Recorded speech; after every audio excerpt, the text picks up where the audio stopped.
ఆడపిల్లలకి 10 ఏళ్ళు వస్తున్నాయి అంటే మెచ్యూరిటీ అంటే ఏంటి, తినకూడనివి ఏంటి, తినాల్సినవి ఏంటి, ఎందుకు ఎగరకూడదు, ఎందుకు ఎక్కకూడదు, ఎందుకు దూకకూడదు అని చెప్పాలి. రెండోది, ఈ హార్మోనల్ చేంజ్ చేసే ఒక 2-3 నెలలు పీరియడ్స్ అయిపోయాక ఫిమేల్ కి జనరల్ గా male attraction, touch is required అన్నట్టు అనిపిస్తుంది. ఇది జనరల్ అనమాట. ఆ పీరియడ్ టైంలో హార్మోన్స్ ఏం చేస్తుంటాయంటే అట్రాక్షన్ అనే దాన్ని కలిగిస్తుంటాయి. అందుకే పిల్లలు అప్పటిదాకున్న ప్రవర్తనకి, చూసే చూపులకి మెల్లగా అట్లా ఆ వెరైటీగా కొంచెం అట్రాక్టివ్గా ప్రలోభపడుతున్నట్టుగా ప్రవర్తిస్తారు.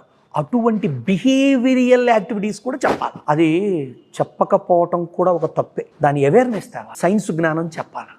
చెప్తే వాళ్ళు దాన్ని బ్యాలెన్స్ చేసుకోగలరు. తండ్రి పాత్ర కూడా అమ్మాయి మెచ్యూర్ అయినాక ఒక థర్డ్ పర్సన్గానే చూడాలి. There is no right. ఇవాళ సోషల్ నాలెడ్జ్లో బ్యాడ్ టచ్, గుడ్ టచ్ అవుతున్నప్పుడు తండ్రిని కూడా ఇన్వాల్వ్ చేశారు. ఏమనంటే తండ్రి టచ్ని బ్యాడ్ అని మేము చెప్పము, గుడ్